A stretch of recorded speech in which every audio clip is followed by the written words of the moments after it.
وشق البحار. Kita melanjutkan pembahasan tentang iman bil qada'i wal qadar. Dan sekarang kita masuk di poin ke-13. Bismillahirrahmanirrahim. Allahumma fa'na bima 'allamtana wa 'allimna ma yanfa'una warzuqna 'ilman nafi'an. Assalamu alaikum warahmatullahi ta'ala wa nafa'ana bi dzikrihi. Salat ashar. Al-ihtijaj bil qadari innama yazbu indal masa'ibi lal ma'aib. Poin yang ke-13, qala al-mu'allif rahimahullah ta'ala, al-ihtijaj bil qadari innama yasubu indal masa'ib lal ma'aib. Bolehnya berhujah dengan takdir, yaitu berhujah dengan takdir itu boleh ketika terjadi musibah, bukan ketika terjadi dosa dan maksiat. Ini pembahasan penting sekali dalam masalah takdir, yaitu boleh tidak berhujah dengan takdir, beralasan dengan takdir Allah Ta'ala. Maka beralasan dengan takdir itu ada dua macam. Yang pertama, jika untuk melegalkan dosa. Ada orang pengen berbuat dosa, kemudian alasannya takdir, maka ini tidak dibolehkan. Kenapa? Karena yang pertama, orang itu belum tahu takdirnya apa, sehingga tidak boleh kita lancang mengatakan saya itu ditakdirkan untuk minum khamr. Ketika orang mau minum khamr, kita tanyakan kepada dia, dari mana kamu tahu takdir kamu itu minum khamr? Mungkin takdir kamu itu sekarang itu sholat gitu. Ini yang pertama, karena takdir itu taunya kan kalau sudah terjadi. Ini belum terjadi. Yang kedua, kita katakan kepada orang itu, kenapa kamu itu ketika berkaitan dengan hak Allah dirampas, alasannya takdir. Kenapa ketika hak kamu dirampas, kamu tidak pernah berdalil dengan takdir? Ketika kita itu minum khamr, berzina, alasannya takdir. Pertanyaan, kalau hak kamu yang dirampas, kamu mau bicara masalah takdir enggak itu? Ada orang datang, pencuri, maling, misalkan curi motor kita, curi saja, takdir Allah memang saya itu dicuri gitu.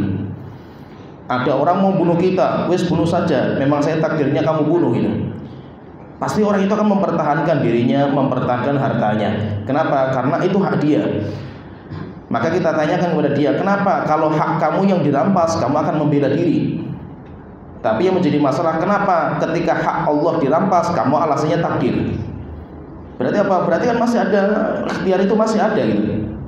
Sehingga tidak boleh berdalil dengan takdir untuk melegalkan dosa. Tapi boleh berdalil dengan takdir jika berkaitan dengan musibah. Musibah, berkaitan dengan musibah. Termasuk musibah itu apa? Orang jatuh dalam dosa dan maksiat. Kan orang jatuh dalam dosa itu kan musibah. Sehingga kalau memang ada orang dia itu sudah jatuh dalam dosa, itu kan musibah itu. Maka boleh orang itu berdalil dengan takdir. Misalkan gini, maka kalau masalah dosa, boleh nggak saya itu berdalil dengan takdir? Jika dosanya belum dikerjakan, nggak boleh. Tetapi kalau dosanya sudah terjadi, boleh kita katakan itu takdir Allah Ta'ala. Oleh itu Nabi Musa itu pernah ketemu sama Nabi Adam. Kemudian Nabi Musa mengatakan, wahai Adam, wahai bapakku, gara-gara kamu minum makan buah yang dilarang di surga, kita semuanya harus menanggung akibatnya, turun ke bumi. Maka Nabi Adam mengatakan, wahai Musa, apakah kamu mencela saya terhadap perbuatan saya yang sudah Allah takdirkan 50.000 tahun sebelum Allah menciptakan langit dan bumi? Itu apa? Itu sudah terjadi, terus bagaimana lagi kan itu? Kalau memang sudah terjadi dosa itu, ya sudah, kita yakin itu takdir. Kita buka lembaran lama, setelah itu kita buka lembaran baru. Kenapa? Karena sudah terjadi. Berarti menunjukkan apa?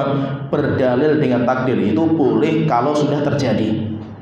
Karena kalau kita itu jatuh dalam dosa, itu musibah. Musibah dalam dunia, musibah kan ada dua. Ada musibah duniawiyah, misalkan berkurang harta, anak meninggal, itu kan duniawiyah. Ada musibah diniyah, musibah yang berkaitan dengan agama. Kita jatuh dalam dosa dan maksiat, itu kan musibah. Maka ketika orang itu sudah jatuh dalam musibah, boleh dia itu berdalil dengan takdir untuk membuka lembaran-lembaran yang baru. Iqra. Qala Rabbuna ta'ala Rabi'at Asyar al-iradatu rabbaniyatu tanqasimu ila qismain. Qawliyatin qadariyatin wa hiya muradifatun lil masyiati wa la yakhruj an muradiha syai'un abadan wa la budda an taqa.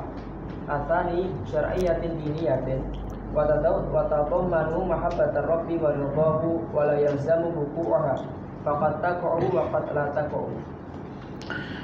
Poinnya ke-14, al-iradatur rabbaniyah tanqasimu ila qismain. Kehendak Allah itu ada dua macam. Kehendak Allah itu ada dua macam. Yang pertama, kauniyatun qadariyah, iradah kauniyah. Kehendak Allah yang bersifat hukum alam. Dan itu sama dengan masyiah. Jadi kehendak masyiah. Dan itu pasti harus terjadi. Kehendak Allah yang bersifat alam itu harus terjadi, walaupun belum tentu Allah itu mencintai. Ini yang pertama, yaitu qadari, iradah kauniyah. Yang kedua, iradah syar'iyah, kehendak Allah yang bersifat agama, yaitu kehendak yang Allah cintai. Allah mencintainya, tetapi tidak melazimkan untuk terjadi. Allah ketika menghendaki, misalkan Allah itu berkehendak semua orang itu sholat, tetapi kenapa kok banyak orang nggak sholat ini? Karena kehendak Allah itu iradah syar'iyah, kehendak Allah yang bersifat agama, yang pasti dicintai walaupun belum tentu terjadi. Allah kalau berkehendak semua orang itu sholat, semua orang ibadah, bisa. Allah menghendaki sebenarnya Allah cinta sama kebaikan. Tetapi kenapa banyak orang yang tidak mengamalkan kebaikan? Karena itu namanya iradah syar'iyah, kehendak Allah yang bersifat agama, yang pasti Allah cintai, tetapi belum tentu terjadi. Kalau iradah kauniyah itu seperti Allah menciptakan iblis, harus ada iblis itu. Apakah Allah itu mencintai iblis karena Allah menghendaki iblis itu ada? Tidak, karena kehendak Allah itu sifatnya iradah kauniyah, yang bersifat hukum alam, sehingga kehidupan alam itu harus berjalan, tidak akan berjalan kecuali dengan iblis. Maka nanti bedanya iradah syar'iyah dan kauniyah itu, kalau iradah syar'iyah pasti dicintai walaupun belum tentu terjadi. Kalau iradah kauniyah pasti terjadi walaupun belum tentu dicintai sama Allah Ta'ala. Dan itu nanti terkadang itu satu kejadian itu berkumpul dua iradah. Jadi kalau iradah kauniyah itu pasti terjadi. Sesuatu yang terjadi pasti itu iradah kauniyah Allah Ta'ala. Tapi kalau dicintai, berarti yang dicintai itu adalah iradah syar'iyah. Terkadang dua iradah itu berkumpul jadi satu. Contohnya misalkan Islamnya Abu Bakar. Islamnya Abu Bakar itu kan kehendak Allah yang bersifat agama, karena Islam itu Allah cintai. Dan terjadi Abu Bakar masuk Islam, nyata kejadian Abu Bakar masuk Islam, itu namanya iradah kauniyah. Karena Islam itu Allah cintai, namanya iradah syar'iyah. Sehingga terkadang iradah kauniyah dan syar'iyah itu berkumpul pada satu kejadian. Pertanyaan, kenapa kok ulama itu membagi seperti ini? Kenapa kok dibagi iradah itu jadi dua, kauniyah syar'iyah? Karena dua kelompok yang menyimpang dalam masalah takdir, Jabariyah, Qadariyah, mereka mengatakan kehendak Allah itu cuma satu. Kehendak Allah itu cuma satu. Sehingga Allah itu kalau menghendaki pasti Allah cintai. Tidak mungkin enggak. Itu pendapatnya dua kelompok yang menyimpang. Mereka asal kaidahnya sama, semua yang Allah kehendaki pasti dicintai, tapi nanti muaranya beda.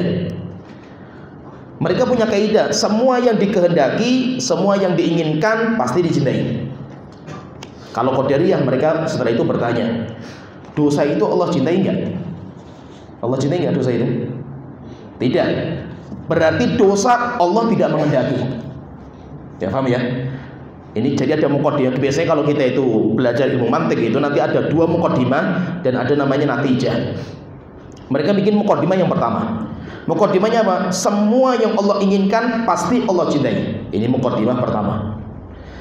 Muqaddimah kedua, Allah tidak cinta dosa dan maksiat. Kemudian yang ketiga, natijahnya, hasilnya apa berarti? Apa hasilnya itu? Berarti dosa dan maksiat bukan kehendak Allah. Terus kehendak siapa? Makhluk sendiri yang menghendaki. Berarti itu ciptaan makhluk. Allah tidak pernah menciptakan dosa dan maksiat. Ya, paham ya? Sehingga apa? Allah itu tidak pernah menyesatkan hamba. Allah tidak pernah membantu hamba. Itu urusan dia sendiri. Ya, itu namanya akidah Qadariyah. Kalau akidah Jabariyah, kaidahnya sama. Yang pertama, semua yang Allah kehendaki pasti dicintai.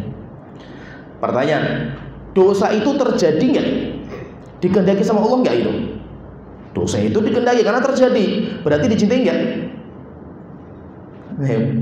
Hasilnya itu kan ada muqaddimah, 2 muqaddimah biasa itu. 2 muqaddimah, setelah itu natijah. Nah, kalau jadi nanti sama kaidah. Muqaddimah yang pertama itu sama antara Qadariyah dan Jabariyah. Mereka apa katakan? Semua yang Allah kehendaki pasti dicintai. Muqaddimah yang kedua, kalau Qadariyah mengatakan dosa itu enggak Allah cintai. Berarti apa?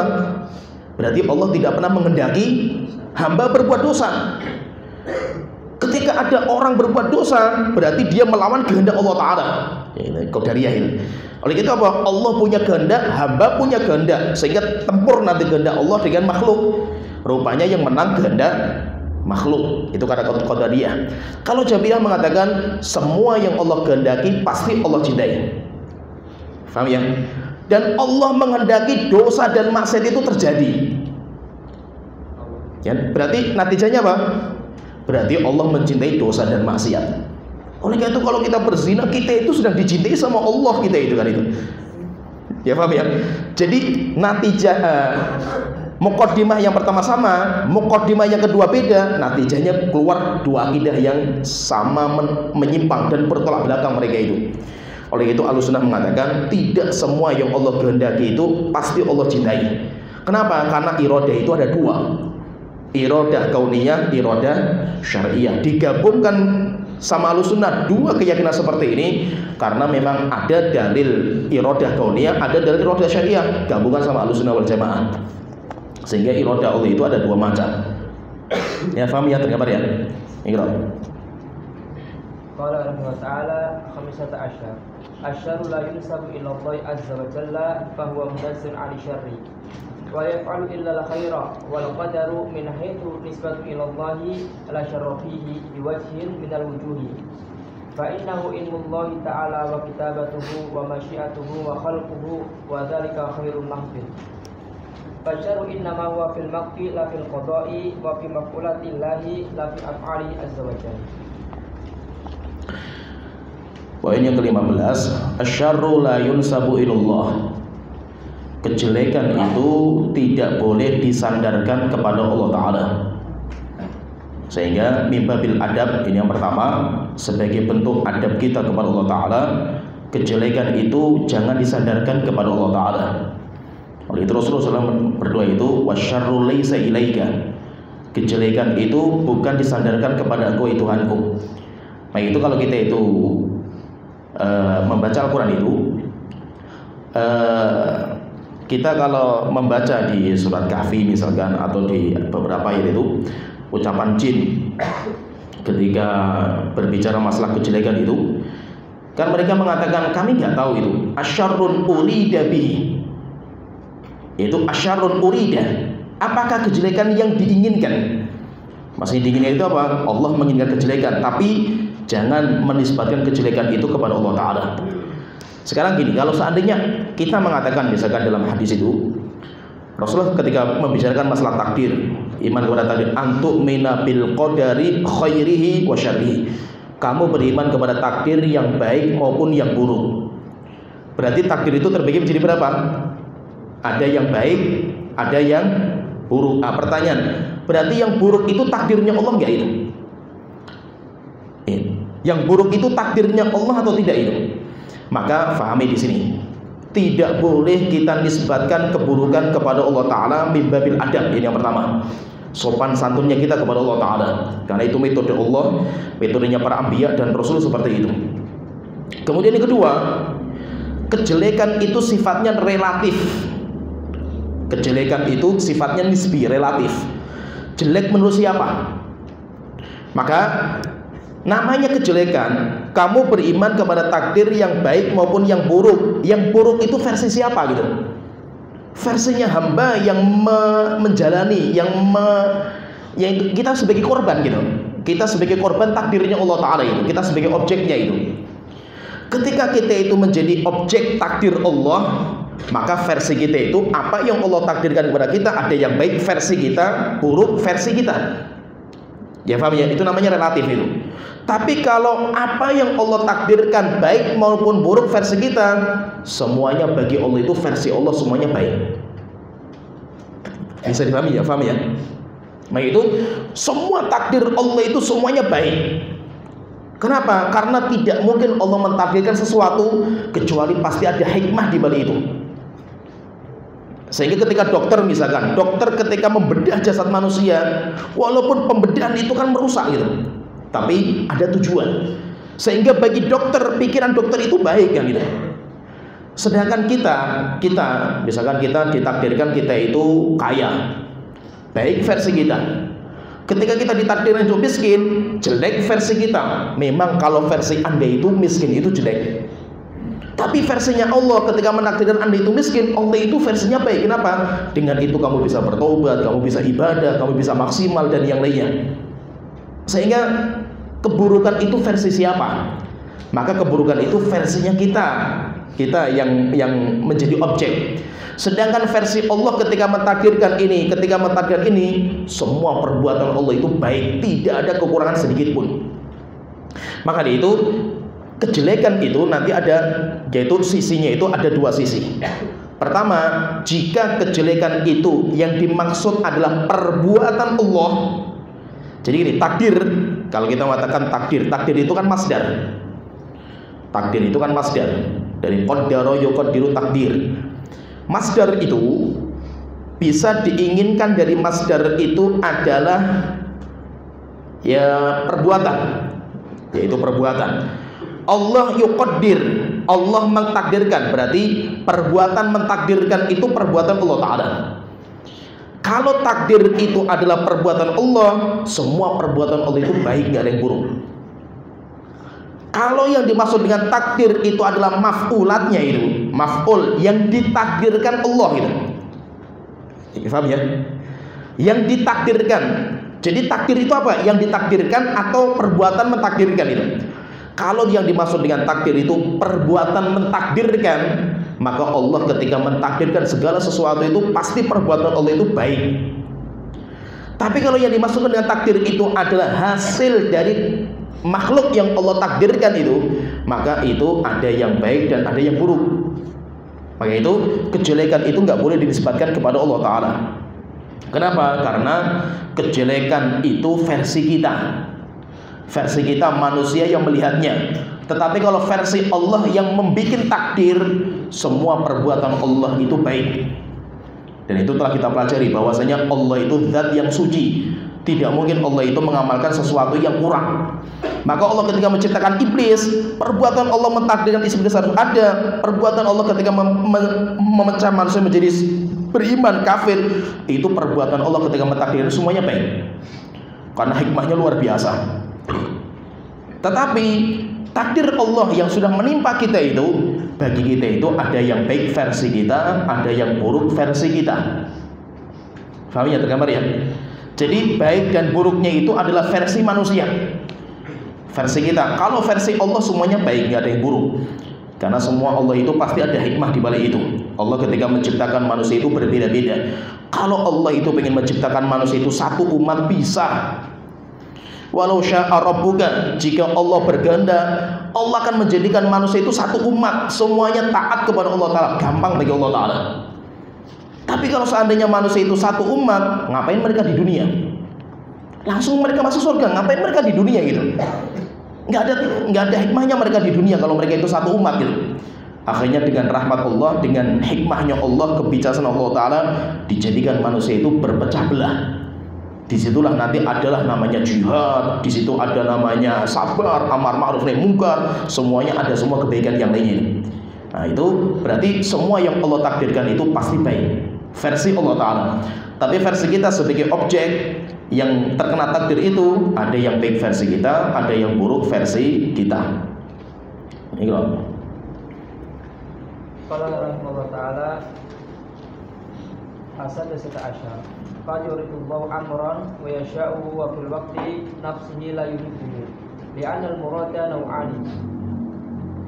Al-wahid muradu li nafsihi iradatul ghayati mithlu khalqu Jibril alaihissalam. Athani muradu li ghairihi fa huwa wasilatun ila ghairihi mithlu khalqi iblis. Fa huwa makruh lillahi min haitsu nafsi wa dzatihi. Muradun lahu azza wa jalla min haitsu qada'uhu wa isaluhu ila muradihi. Fa huwa sababun li husuli mahabbi katsiratin. Fa yastamil amran buktuhu lahu wa iradatuhu lahu wa la yatanafiyan. Poinnya ke-16. Qad yuridullahu amran wa yasha'uhu wa fil waqti nafsihi la yuhibbu. Terkadang Allah itu menghendaki sesuatu untuk terjadi, tetapi Allah pun tidak mencintai perkara itu. Jadi terkadang Allah menciptakan sesuatu, menghendaki untuk terjadi, tetapi Allah sangat membencinya perkara itu. Lah kenapa Allah itu menciptakan sesuatu yang Allah cintai? Karena ada hikmah di balik itu. Yang Allah inginkan itu hikmahnya. Maka keinginan Allah itu, keinginan Allah dalam menciptakan itu ada dua. Keinginan Allah itu ada dua. Muradullah, kehendak Allah, keinginan Allah terhadap sesuatu yang Allah ciptakan itu ada dua. Yang pertama, muradun li nafsihi. Kehendak Allah, keinginan Allah secara zatnya itu. Kenapa Allah menghendaki kita untuk sholat? Karena Allah cinta sama sholat. Kenapa Allah itu menghendaki kita untuk puasa? Karena Allah cinta sama puasa. Sehingga yang Allah kehendaki itu memang Allah cintai.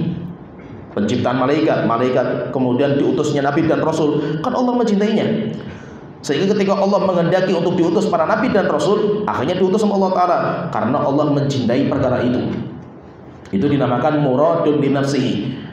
Yang Allah inginkan itu zatnya, perkara yang Allah ingin ciptakan. Yang kedua itu kehendak Allah, keinginan Allah itu muradun li ghairihi. Yang Allah inginkan dari apa yang Allah ciptakan itu di balik penciptaan itu. Allah ketika menciptakan iblis, bukan berarti Allah itu cinta sama iblis, bukan iblis yang diinginkan sama Allah Ta'ala. Ya, Allah menciptakan iblis sehingga iblis harus ada. Dengan iblis dosa dan maksiat semuanya terjadi. Apakah Allah itu mencintai iblis karena Allah menciptakan iblis? Tidak. Allah ketika menciptakan iblis bukan berarti Allah suka sama iblis. Bukan iblis yang dikehendaki sama Allah Ta'ala, tapi yang dikehendaki oleh Allah itu hikmah di balik penciptaan iblis. Dengan adanya iblis, dakwah ada. Dengan adanya iblis, amar ma'ruf nahi mungkar, berjihad, bersabar, tawakal, semua ada. Itu karena ada iblis. Ya, paham ya? Sehingga apa yang Allah kehendaki dari perkara yang Allah ciptakan itu ada dua. Allah menciptakan sesuatu yang dikehendaki oleh Allah itu memang perkara itu. Perkara itu Allah cintai itu, sehingga Allah kehendaki. Yang kedua, Allah menciptakan sesuatu bukan itu yang Allah kehendaki, tetapi yang Allah kehendaki itu perkara di balik itu. Seorang dokter ketika mengamputasi kaki seseorang hamba, seorang manusia itu, apakah pemotongan kaki itu yang dikehendaki? Bukan. Yang dikehendaki sama dokter itu kesembuhan, supaya penyakitnya tidak menjalar kemana-mana. Kalau namanya motong kaki itu tetap sesuatu yang menyakitkan, tapi tidak ada cara kecuali dengan cara itu. Orang minum obat, apakah obatnya yang dikehendaki? Rasanya pahit, gak enak. Bukan obatnya yang kita harapkan. Yang kita harapkan itu penyembuhan. Sehingga terkadang kita saja itu mengamalkan sesuatu yang harus kita amalkan, bukan itu yang kita cintai. Yang kita cintai itu perkara di balik itu. Nah, itu sehingga yang kita kehendaki itu bukan itu yang kita kehendaki, tapi di balik itu. Maka terkadang ada sebuah kejadian Allah menghendaki tetapi Allah tidak mencintai. Dan itu enggak masalah, enggak harus kontradiksi. Enggak mungkin ada perkara yang Allah kehendaki tapi Allah itu enggak cintai, itu enggak mungkin. Mungkin Allah menghendaki iblis untuk ada, tetapi Allah tidak mencintai iblis. Allah menghendaki dosa dan maksiat itu harus ada, tetapi Allah tidak mencintai dosa dan maksiat. Sampai akhirnya Rasulullah itu mengatakan, laulam tudhnibu, jika seandainya kalian itu tidak berbuat dosa dan maksiat, la dzahaballahu bikum, Allah akan musnahkan kalian semua. Tsumma la jaa biqaumin mudhnibin, setelah itu Allah akan mendatangkan umat yang berbuat dosa dan maksiat. Pertanyaan, kenapa kok manusia diciptakan itu bergelimang dalam dosa dan maksiat? Dan itu takdir Allah Ta'ala seperti itu. Apakah dosa yang Allah kehendaki dari kita itu? Bukan. Yang Allah kehendaki dari kita itu bertobatnya kita. Kita nggak akan bisa bertobat kalau kita nggak jatuh dalam dosa dan maksiat. Sehingga Allah itu menghendaki kita untuk berbuat dosa, menghendaki kita untuk bergelimang dalam kesalahan. Bukan dosa dan kesalahan yang Allah inginkan, bukan. Tetapi yang Allah inginkan itu hikmah di balik perkara itu. Sehingga tidak semua yang Allah kehendaki itu pasti Allah cintai. Ada perkara yang Allah kehendaki harus terjadi, tetapi di satu waktu juga Allah itu membenci perkara itu. Allah tidak mencintainya. Terus kenapa kok Allah itu harus menciptakan perkara yang Allah benci? Karena ada hikmah di balik itu yang diinginkan oleh Allah Ta'ala. Tergambar, paham ya? Gitu. Qala Allah Ta'ala, lillahi azza wa jalla al-hikmatu al-balighatu fi kulli fi'lin min af'alihi. Wa qad tadhharu lana al-hikmatu wa qad takhfa. Wa la yalzamu an nutrika hikmatahu azza wa jalla fi kulli shay'in aw an yutrika dzalika kulla ahadin. Lillahi azza wa jalla al-hikmatul balighatu fi kulli fi'lin min af'alihi. Allah itu memiliki hikmah yang sangat luar biasa dalam perbuatan Allah Ta'ala. Sehingga kita katakan dari awal, la yus'alu amma yaf'al. Allah tidak layak untuk ditanya kenapa. Kenapa? Karena semua perbuatan Allah itu ada hikmah yang luar biasa di balik itu. Wa hum yus'alun, kita yang nanti akan ditanya sama Allah Ta'ala. Baik, itu ini pembahasan sangat penting sekali, karena ini yang bedakan antara Ahlussunnah dan Ahlul Bidah dalam bab ini. Oleh itu sampai Imam Al-Qayyim itu ngarang kitab namanya Syifa'ul Alil. Syifa'ul Alil itu pembahasan paling inti di sini. Yaitu maksudnya apa? Kita itu harus husnudzon kepada Allah Ta'ala. Husnudzon kepada Allah Ta'ala. Semua perbuatan Allah itu pasti baik. Pasti baik itu. Entah kebaikan itu kita mengetahuinya itu, atau kebaikan dari perbuatan Allah itu kita nggak tahu itu, karena lemahnya ilmu kita itu. Tapi kita harus yakini semua perbuatan Allah itu baik. Kita tahu sebabnya maupun kita nggak tahu. Kita tahu hikmahnya maupun kita nggak tahu. Masalah hikmahnya itu bukan penting, bukan masalah yang urgen bagi kita itu. Nah itu apa? Mengetahui hikmah dalam perbuatan Allah itu nggak penting. Yang penting itu kita siapkan pertanyaan Allah ketika nanti Allah bertanya kepada kita. Maka itu kewajiban kita itu menjalankan perintah Allah, meninggalkan larangan Allah Ta'ala. Itu kewajiban kita. Ya, wa alaina taslim, wajib bagi kita itu untuk tunduk patuh kepada Allah Ta'ala. Urusan kenapa kok Allah itu seperti ini, kenapa, itu bukan urusan kita. Kenapa? Kita yakini bahwa semua perbuatan Allah itu ada hikmah di balik itu, walaupun kita tahu hikmahnya maupun tidak. Maka kita itu jangan terlalu nafsu untuk mengetahui semua hikmah di balik perbuatan Allah Ta'ala. Terlalu rendah sekali akal kita. Akal kita ini, ibaratnya akal itu kan ibaratnya kayak anggota badan. Kita punya tangan, kita punya kaki, kita punya mata, kita punya akal. Akal kan anggota badan kita ini. Namanya tangan, kaki, anggota badan itu punya kadar untuk bekerja. Tangan misalkan, tangan itu bisa bekerja, ada kadarnya. Ngangkat HP, tangan bisa. Tapi ada kemampuan di luar kadar tangan. Ngangkat misalkan bis dengan tangan kita, atau ngangkat gunung dengan tangan kita itu. Kalau kita paksakan tangan untuk mengangkat gunung, jebol tangan kita itu. Kenapa? Karena di luar kapasitas kemampuan tangan. Demikian juga akal kita itu.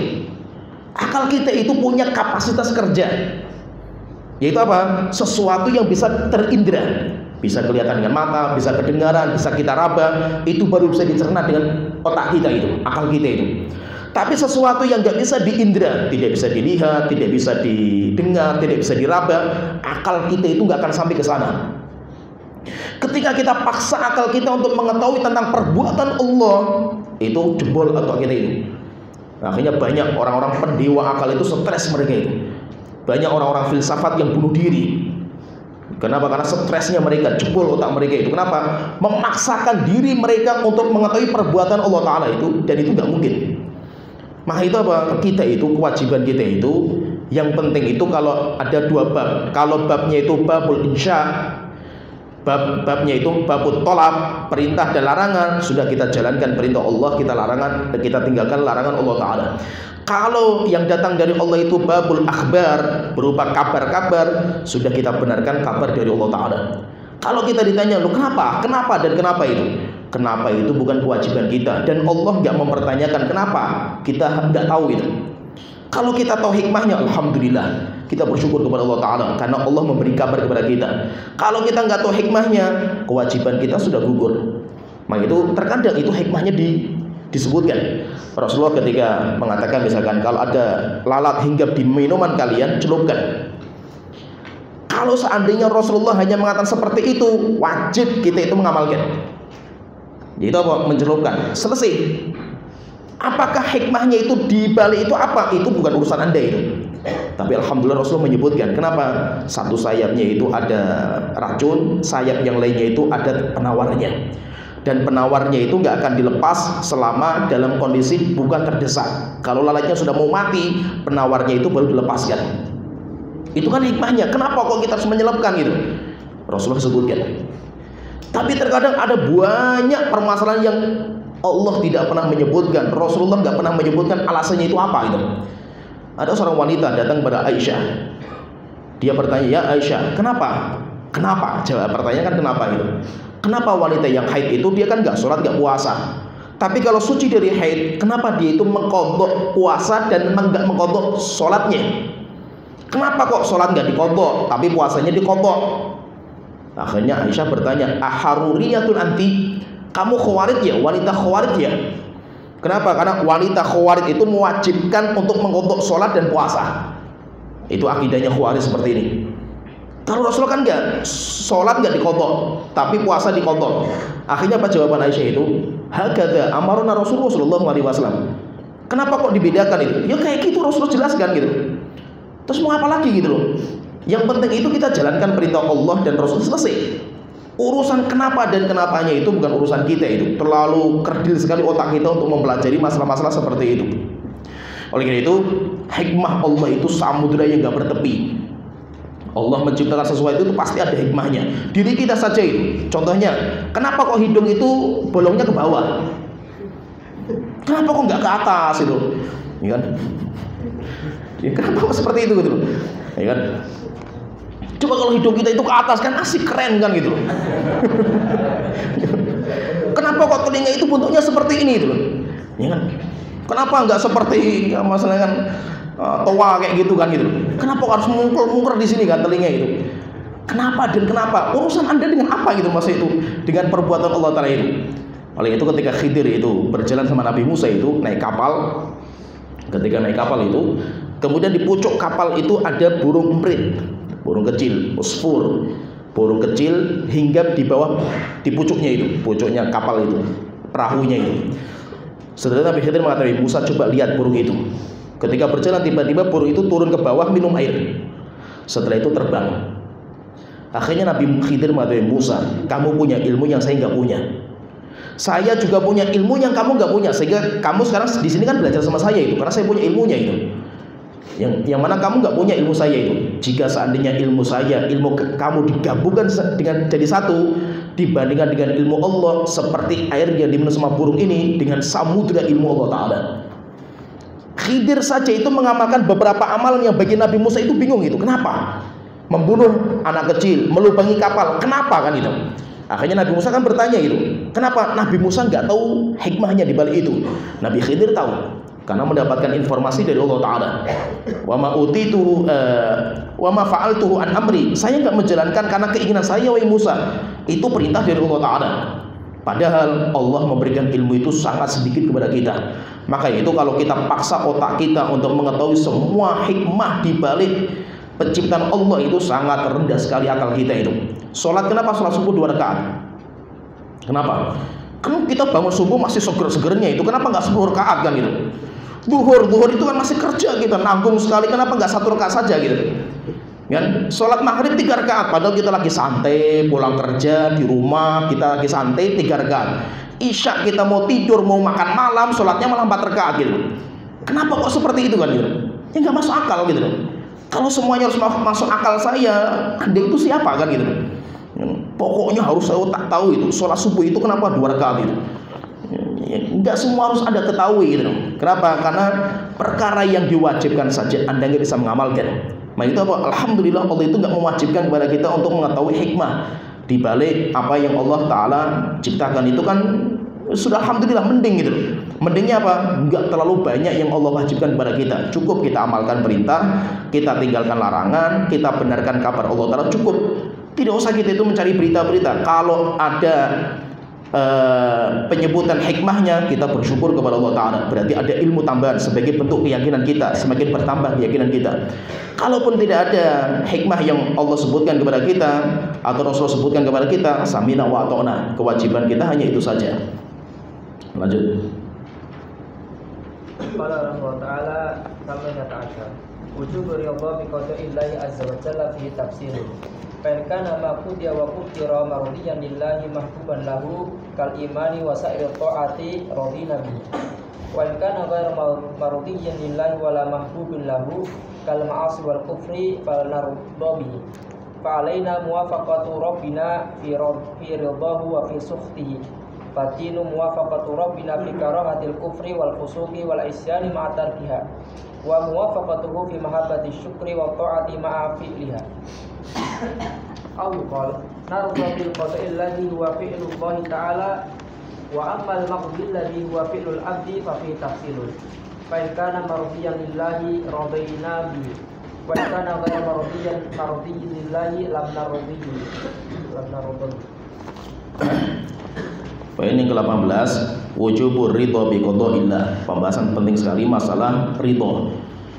Wajib enggak kita itu ridho kepada takdir Allah Ta'ala? Itu kita ridho sama takdirnya. Memang kita itu kan harus ridho. Raditu billahi rabban. Kita ridho Allah sebagai Tuhan kita. Maka ridho kepada takdir itu nanti ada 2. Kita bagi jadi 2. Jika yang dimaksud dengan takdir itu adalah perbuatan Allah, maka kita harus ridho, wajib kita ridho terhadap perbuatan Allah Ta'ala. Kenapa? Karena semua perbuatan Allah itu baik. Karena di balik perbuatan Allah itu pada ada hikmah yang luar biasa di balik itu. Kita tahu hikmahnya maupun tidak. Kemudian yang kedua, kalau yang dimaksud dengan takdir itu adalah makhluk yang Allah takdirkan, penyakit itu kan makhluk, dosa itu kan makhluk, ibadah itu kan makhluk. Jika yang dimaksud dengan takdir itu adalah makhluknya yang menimpa kepada kita, maka itu ada 2 macam. Itu ada 2 macam. Yang pertama, jika yang Allah tetapkan menimpa kita itu sesuatu yang Allah ridhoi. Sholat, kita alhamdulillah ditakdirkan untuk sholat, kita ditakdirkan untuk puasa, maka kita harus ridho terhadap ketetapan Allah Ta'ala. Yaitu ketika kita ditetapkan untuk bisa ibadah. Yang kedua, jika yang Allah tetapkan untuk kita itu sesuatu yang tidak Allah cintai, kita ditakdirkan untuk berzina, minum khamr, kita ridho enggak? Tidak. Kita tidak boleh ridho dengan dosa yang kita kerjakan. Walaupun dosa yang kita kerjakan itu takdir Allah Ta'ala, tapi dosa itu kan makdinya itu sesuatu yang Allah takdirkan. Ya, paham? Bisa dipahami ya? Jadi takdir itu nanti ada 2. Jika dilihat dari perbuatan Allah ketika mentakdirkan, Allah menetapkan A, Allah menetapkan B, Allah menetapkan C. Semua ketetapan Allah itu semuanya baik. Semuanya baik, maka kita wajib ridho semua ketetapan Allah Ta'ala. Tapi yang ditetapkan sama Allah, makhluk yang Allah tetapkan, itu ada 2. Ada yang Allah cintai, ada yang Allah benci. Yang Allah cintai, kita wajib ridho. Yang Allah benci, kita wajib untuk kita itu tidak ridho kepadanya, itu kita membencinya. Oleh itu kita mengatakan raditu billahi rabban wa bil islami dinan wa bi Muhammadin rasulan. Saya ridho Allah sebagai Tuhan saya, Ridho Allah sebagai Tuhan, yaitu apa? Allah sebagai zat yang mentakdirkan semua. Saya ridho Nabi Muhammad sebagai Nabi saya. Nabi Muhammad makhluk. Saya ridho juga Islam sebagai agama saya. Islam juga makhluk. Selama yang Allah tetapkan itu adalah kebaikan, makhluk yang Allah tetapkan itu kebaikan untuk kita, maka kita itu wajib ridho. Tapi ketika Allah menetapkan kita untuk berbuat dosa dan maksiat, kita jatuh dalam dosa dan maksiat, maka kita tidak boleh ridho akan dosa yang kita kerjakan. Terus bagaimana? Kita kembali kepada Allah Ta'ala. Sehingga ridho itu nanti kita bagi. Ridho itu kita bagi. Ini ridho itu berkaitan dengan apa? Misalkan gini, kita wajib ridho nggak ketika Allah menetapkan untuk menciptakan iblis? Ridho nggak kita itu? Kita ridho nggak ketika Allah itu menetapkan iblis? Ridho nggak? Ridho, karena ketetapan Allah itu semuanya pasti baik. Tapi pertanyaan, kita wajib ridho sama iblis nggak yang Allah tetapkan itu? Nggak ridho, karena iblis makhluk. Karena iblis itu makhluk, sumber dosa dan maksiat itu. Ya, kita ridho ketika Allah menetapkan kita untuk berbuat dosa. Ya, paham ya? Dan kita nggak ridho dengan dosa yang kita kerjakan. Paham ya ucapan saya? Ketika saya ditetapkan oleh Allah untuk jatuh dalam dosa dan maksiat, saya ridho akan ketetapan Allah itu. Karena Allah ketika menetapkan saya jatuh dalam dosa dan maksiat, pasti ada hikmah di balik itu. Tapi saya tidak ridho, tidak boleh ridho terhadap dosa yang saya kerjakan. Kenapa? Karena kalau dosa saya itu makhluk, sedangkan perbuatan Allah itu yang menetapkan ini dan ini, itu bukan makhluk. Karena Allah itu dan perbuatan Allah itu bukan makhluk. Sehingga berkaitan masalah itu kita rinci menjadi dua ini. Gimana tergambar, paham ya? Sehingga ridho itu nanti kita bagi. Ridho itu kalau berkaitan dengan perbuatan Allah wajib. Kemudian yang kedua, kalau ridho itu berkaitan dengan apa yang menimpa kita dari takdir Allah, maka nanti ada dua. Ada yang takdirnya itu berupa kebaikan, maka kita wajib ridho kepada kebaikan itu. Yang kedua, ada yang berupa kejelekan, dosa, maka kita tidak boleh ridho kepada dosa itu. Iqra. Qala Allah Ta'ala al-qadaru qadaran ahaduhuma al-qadar al-muthbat awil mubram wa huwa ma fi umil kitab fa hadha la yataghayyar wa la yatabaddal wa thani al-qadar al-mu'allaq awil muqayyad wa huwa ma fi kutubil malaikah fa hadha huwa alladhi yaqa'u fihi al-mahd wal itsbat. Ya. Ada dulu.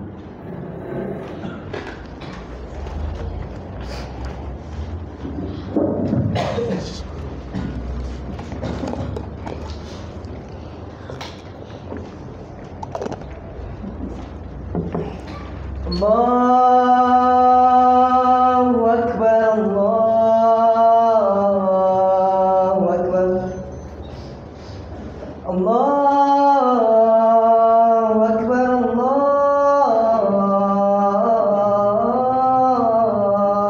Akbar.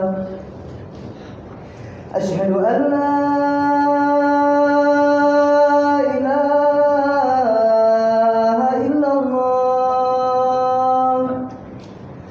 أشهد أن لا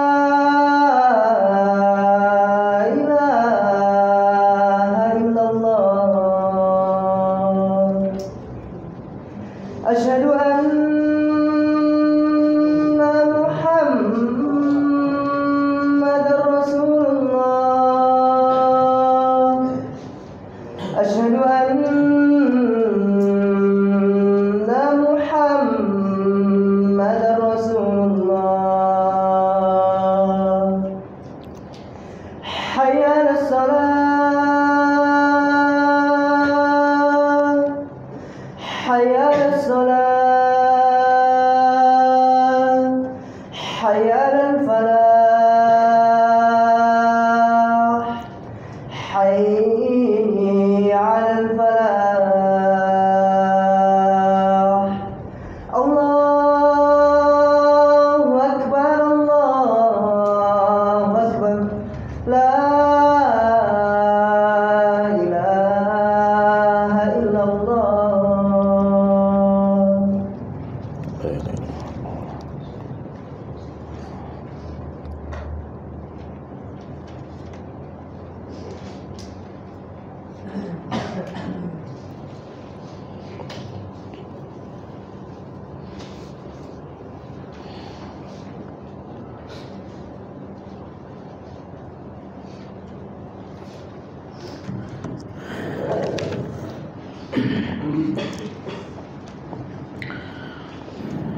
Kita masuk poin yang ke-19, al-qadaru qadaron. Takdir itu ada dua macam, yaitu ini berkaitan dengan takdir itu bisa berubah atau tidak. Takdir itu bisa berubah atau tidak. Kita kalau membaca beberapa dalil memang kontradiksi. Ada banyak sekali dalil bahwa takdir itu nggak bisa berubah. La tabdila li kalimatillah li khalqillah, tidak ada perubahan pada penciptaan Allah Ta'ala. Sehingga Al-Quran, Lauhul Mahfuz itu nggak akan ada perubahan. Tetapi ada beberapa dalil bahwa takdir itu bisa dirubah. Contohnya misalkan doa itu bisa melawan takdir. Contoh lagi misalkan penyakit ain. Jika ada sesuatu yang bisa mendahului takdir, niscaya ain itu yang pertama mendahului takdir seseorang. Demikian juga contohnya lagi silatul arham, menyambung tali silaturahim. Rasulullah mengatakan man arada an yunsa fi atharihi wa yuwassa fi rizqihi, siapa yang pengen umurnya dipanjangkan, rizkinya diluaskan, falyasil rahimah, hendaknya menyambung tali silaturahim. Berarti silaturahim itu bisa menambahkan rizki, bisa meluangkan, menambah umur, menambah rizki. Ya, jadi terus bagaimana kita mengumpulkan dua perkara ini? Maka kita katakan takdir itu ada dua. Ada takdir yang muthbat atau istilahnya mubrom. Kalau istilah mubrom nanti ada khilaf di antara para ulama. Ada takdir yang muthbat, takdir yang enggak berubah sama sekali, yaitu takdir yang ada di Lauhul Mahfuz. Itu tidak berubah sama sekali. Yang kedua, takdir yang mu'allaq, takdir yang muqayyad, yaitu takdir yang ada di tangan malaikat. Itu yang bisa berubah, bisa dihapus, bisa dirubah, bisa direvisi. Itu yang di tangan malaikat. Tadi kita sebutkan bahwa ketika janin umur 121 hari, malaikat itu kan menulis takdir. Wahai Tuhanku, engkau berikan umur kepada orang ini berapa? Misalkan Allah mengatakan 50 tahun. Nah, berarti ditulis di tangannya malaikat 50 tahun. Rupanya orang itu rajin menyambung tali silaturahim. Setelah itu Allah mengatakan tambah lagi 5 tahun. Berarti jadi 55 tahun. Malaikat menganggap ada perubahan seperti itu. Tetapi perubahan itu sudah ada di Lauhul Mahfuz. Perubahan itu sudah ada di Lauhul Mahfuz. Doa, Allah sudah menurunkan sebuah azab, tiba-tiba karena berdoa dirubah sama Allah Ta'ala. Perubahan itu sudah ada di Lauhul Mahfuz. Sehingga takdir yang di Lauhul Mahfuz itu nggak mungkin berubah sama sekali. Tapi takdir yang di Lauhul Mahfuz nggak ada yang tahu kecuali Allah Ta'ala. Malaikat saja nggak tahu. Malaikat saja nggak tahu, sehingga nggak tahu isinya Lauhul Mahfuz itu apa, nggak ada yang tahu. Yang tahu hanya Allah Ta'ala. Sedangkan yang di tangan malaikat itu bisa berubah, kemudian bisa direvisi sama Allah Ta'ala. Karena tadi kita sebutkan beberapa amal-amal yang bisa melawan takdir, seperti doa, kemudian juga silaturahmi, itu kan melawan takdir karena bisa merubah takdir. Nah, itu perubahan itu yang ada di tangan malaikat. Kalau tangan malaikat bisa berubah sesuai dengan kehendak Allah Ta'ala, tetapi yang di Lauhul Mahfuz itu nggak bisa berubah sama sekali. Ini sebagian mengatakan ini namanya takdir yang mubrom dan mu'allaq. Tapi sebagian ulama mengatakan kalau mubrom itu, jadi gini, takdir itu kalau berkaitan dengan bisa dirubah maupun tidaknya itu, maka tadi ada takdir yang mubrom, mu'allaq. Mubrom itu yang tetap, yang di Lauhul Mahfuz. Ada takdir yang berubah, yang di tangan malaikat. Nanti ada juga yang hampir mirip dengan pembahasan ini, takdir itu perlu diusahakan atau tidak. Maka nanti takdir itu ada dua. Takdir yang muncul tanpa usaha, takdir yang muncul tanpa ikhtiar seseorang. Orang nggak boleh ikhtiar, tiba-tiba muncul jedier, tabrakan. Kan orang itu nggak punya ikhtiar itu, tapi tiba-tiba jedier, tabrakan. Orang mati kan nggak punya ikhtiar. Jadi ada takdir itu yang orang itu nggak ada ikhtiar. Sebagian mengatakan itu namanya mubrom, tidak ada ikhtiar. Tapi ada takdir yang muncul karena ikhtiar kita. Kita misalkan ditakdirkan punya anak, ikhtiarnya apa? Ya menikah. Itu kan ikhtiar. Jadi tidak mungkin orang itu punya anak kalau nggak menikah itu. Ya. Demikian juga orang itu ya intinya takdir itu muncul ketika kita usahakan gitu. Ya, terpaham ya? Karena kita itu berjuang untuk belajar, akhirnya kita jadi orang pintar. Ketika kita itu kerja mati-matian jadi orang kaya. Itu namanya takdir yang muncul karena ikhtiar. Hasilnya dan ikhtiar dia itu sudah Allah takdirkan. Ya, paham ya? Maka itu apa? Ikhtiar itu bukan merubah takdir. Orang berikhtiar, orang berusaha itu, usaha dia itu bukan merubah takdir, tetapi usaha itu untuk mendekatkan diri dia kepada takdir. Usaha dia itu takdir Allah, hasilnya juga takdir Allah Ta'ala. Tapi takdir itu munculnya karena usaha. Ada takdir yang muncul tanpa ada usaha seorang hamba, tiba-tiba muncul. Tetapi ada takdir yang munculnya itu karena usaha. Nah, ikram. Qala Allah Ta'ala al-insan mukhayyarun bi'tibarin wa musayyarun bi'tibarin. Fahuwa mukhayyarun bi'tibarin anna lahu qudratan wa masyiatan wa ikhtiyaran. Wa musayyarun bi'tibarin annahu fi jami' af'alihi dakhilun fil qadari raji'un ilayhi. Wa likawnihi la yakhruj amma qadarahu Allahu lahu. Wal aula badalan man ayyqala hal insan musayyarun am mukhayyarun ayyqala hal insani qudratun wa masyiatun am la. Wal jawab anna lahu masyiatan wa qudratan wa masyiatu wa qudratuhu waqi'atani bi masyiatillahi azza wa jalla tabi'atani laha. Poin yang ke-20, al-insan mukhayyarun bi'tibarin wa musayyarun bi'tibar. Ini pembahasan rumit kalau kita baca pembahasan di ilmu kalam, apalagi diskusi antara ahlu sunnah dengan ahlul kalam.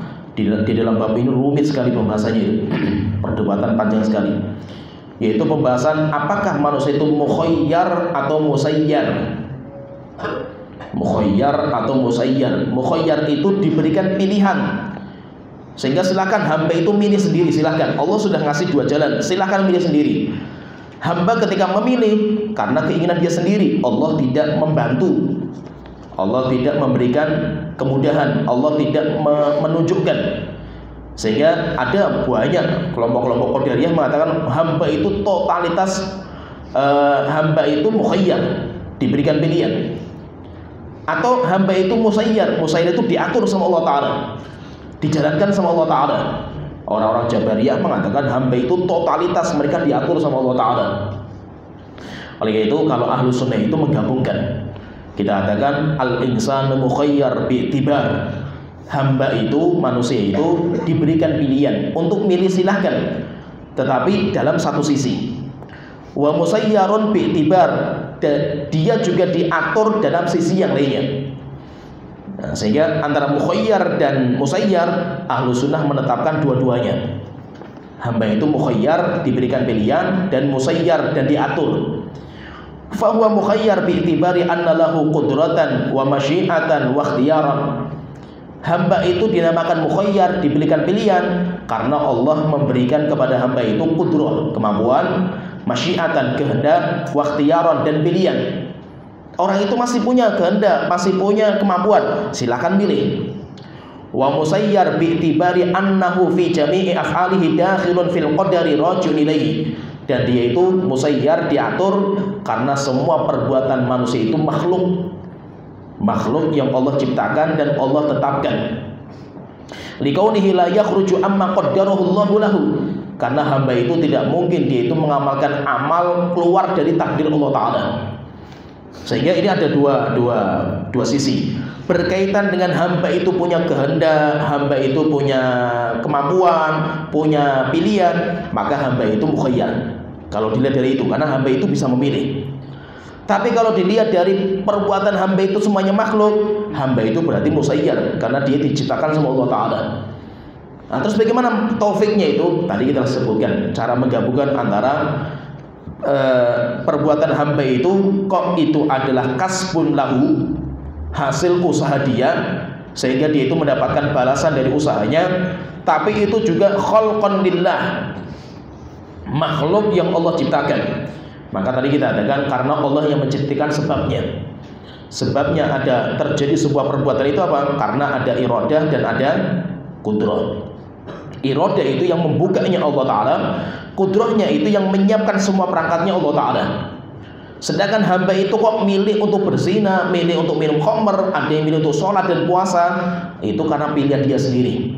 Tetapi dia memilih itu karena Allah yang telah mentakdirkan. Wal aula badala min an yuqala hal insanu musayyar atau mukhayyar ay yuqal, daripada ribut panjang lebar dalam masalah apakah manusia itu musayyar am mukhayyar, lebih baik kita tanya saja, hal lil insani qudratun wa masyiatun amla. Manusia itu punya kehendak dan kemampuan enggak? Punya kemampuan dan kehendak enggak? Kita katakan annalahu masyiatan wa qudratan. Hamba itu punya kehendak dan punya kemampuan. Tapi wa masyiatuhu wa qudratuhu waqi'atani bi masyiatillah. Tetapi kehendak hamba, keinginan hamba terjadi karena takdir Allah Ta'ala. Jadi maksudnya takdir itu bukan paksaan. Takdir itu bukan paksaan, sehingga tidak ada lafaz jabar dalam masalah takdir. Dalam masalah takdir yang ada lafaz jabal. Lafaz jabal, kalau jabal iya. Tetapi kalau lafaz jabar, jabar itu paksaan.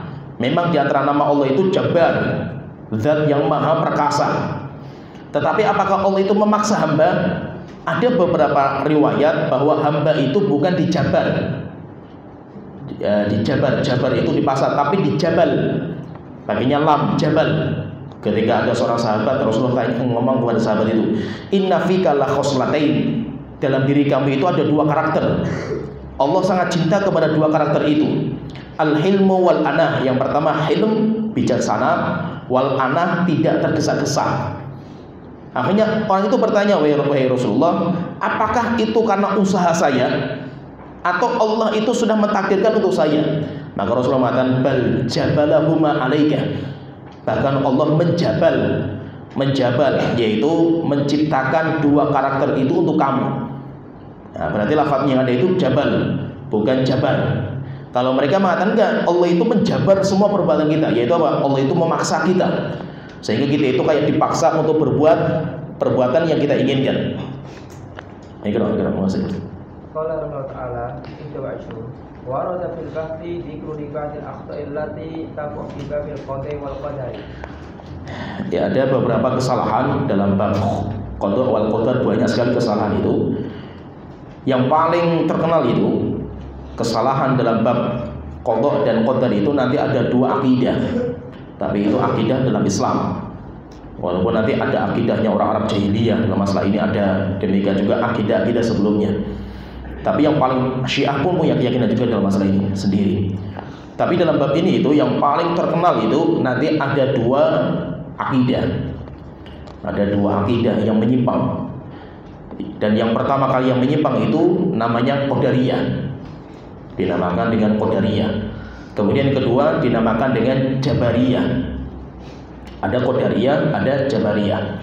Kalau Qadariyah itu dinamakan dengan Qadariyah karena mereka itu ghulu fi itsbati qudratil abdi. Ini paham ini? Ghulu fi itsbati qudratil abdi. Mereka itu orang-orang yang hulu, berlebihan dalam menetapkan kemampuan hamba, sehingga mereka itu hanya melihat ayat-ayat masalah hamba, perbuatan hamba, sholat, puasa, kemudian yang lainnya lah. Berarti apa? Berarti hamba itu punya kehendak mutlak. Akhirnya lupa dengan kehendak Allah Ta'ala, sehingga mereka itu hulu, sehingga dinamakan dengan Qadariyah. Namanya Qadariyah, Qadar, orang yang hulu dalam menetapkan kemampuan hamba, sehingga seakan-akan semua itu terserah kepada hamba itu, totalitas, lupa dengan kemampuan Allah Ta'ala. Lawan mereka kelompok namanya Jabariyah. Kalau Jabariyah itu hulu fi itsbati qudratillah, berlebihan dalam menetapkan kemampuan Allah Ta'ala, sehingga yang dilihat cuma kemampuan Allah tok, lupa dengan kemampuan hamba. Maka kalau kita perhatikan itu, mereka itu punya dalil masing-masing. Benar dalil mereka itu. Orang Qadariyah yang mereka lihat cuma dalil-dalil tentang perbuatan hamba. Sedangkan Jabariyah cuma melihat dalil-dalil tentang perbuatan Allah Ta'ala. Mereka itu kayak kacamata kuda itu. Lihat dalil ini, lupakan yang lainnya. Ahlus Sunnah wal Jamaah itu menggabungkan dua dalil itu. Sehingga apa? Sehingga Ahlus Sunnah itu membaca dan menetapkan dalil-dalil tentang penetapan kemampuan hamba ditetapkan sama Ahlus Sunnah. Ahlus Sunnah menetapkan juga kemampuan Allah Ta'ala, tetapi Ahlus Sunnah itu mendudukan sesuai dengan porsinya. Apakah hamba itu punya kehendak dan kemampuan? Ahlus Sunnah mengatakan iya, tetapi ada porsinya. Apakah Allah itu juga punya kehendak dan kemampuan? Iya, tetapi kemampuan Allah itu juga ada porsinya, ada tempatnya masing-masing. Sehingga apa? Sehingga dalam perbuatan hamba ketika berbuat, kita sholat, dalam sholat kita itu ada dua kehendak. Yang pertama kehendak kita, karena kita itu berkehendak sendiri itu. Kita memang ingin sholat. Kita belajar sekarang di pondok pesantren ini. Belajarnya kita di pondok itu ada dua kehendak. Yang pertama kehendaknya hamba, Anda sendiri yang berkehendak. Kan Anda kan berangkat di rumah kan memang Anda sendiri yang menjalankan gitu. Enggak pernah Anda dipaksa sampai akhirnya kita itu kayak mau perang, mau mundur tapi didorong terus itu. Kan enggak. Kita kesini karena kehendak kita sendiri kan itu. Itu adalah kehendak kita. Tetapi Allah juga punya kehendak. Sehingga yang kita jalankan itu sudah Allah kehendaki sehingga terjadi. Kalau Allah tidak menghendaki enggak akan terjadi kita itu bisa mondok di sini itu. Ya. Ada banyak orang yang pengen mondok itu sudah sampai di istilahnya di puncuknya itu, tinggal sedikit lagi sampai pondok itu. Qadarullah nggak jadi. Saya punya teman itu orang Jogja berangkat ke Yaman itu, subhanallah itu. Saya dari Yaman, dia berangkat ke Yaman, nyusul. Sudah sampai di ibu kota, ngurus perizinan di sana. Setelah itu naik bis, mau ke Marib. Sudah naik bis, turun dari bis. Tinggal jalan sedikit tuh ke padang pasir, masuk sedikit masuk itu. Turun dari bis, ketangkep polisi, deportasi pulang ke Indonesia itu. Akhirnya mau nggak jadi mondok, padahal sudah tinggal saunduk lagi saja itu bahasa itu. Tinggal saunduk itu sampai gitu. Subhanallah, Allah tidak menghendaki, akhirnya pulang, nggak jadi. Berarti apa? Dia pengen mondok, dia punya kehendak yang luar biasa kan itu. Tapi Allah tidak menghendaki, sehingga tidak terjadi. Sehingga kita ketika mengamalkan sesuatu itu ingat, dalam amal kita itu ada dua kehendak. Kehendak Allah dan kehendak hamba. Karena kita itu berkehendak akan amal selain kita kerjakan, kita berhak mendapatkan pahala. Ketika ada orang berkehendak untuk dosa dan maksiat dan mengamalkan dosa itu, akhirnya mereka itu berhak untuk mendapatkan azab. Kenapa? Karena kita yang menjalankan. Tapi pilihan kita untuk berbuat baik atau berbuat buruk itu sudah Allah takdirkan.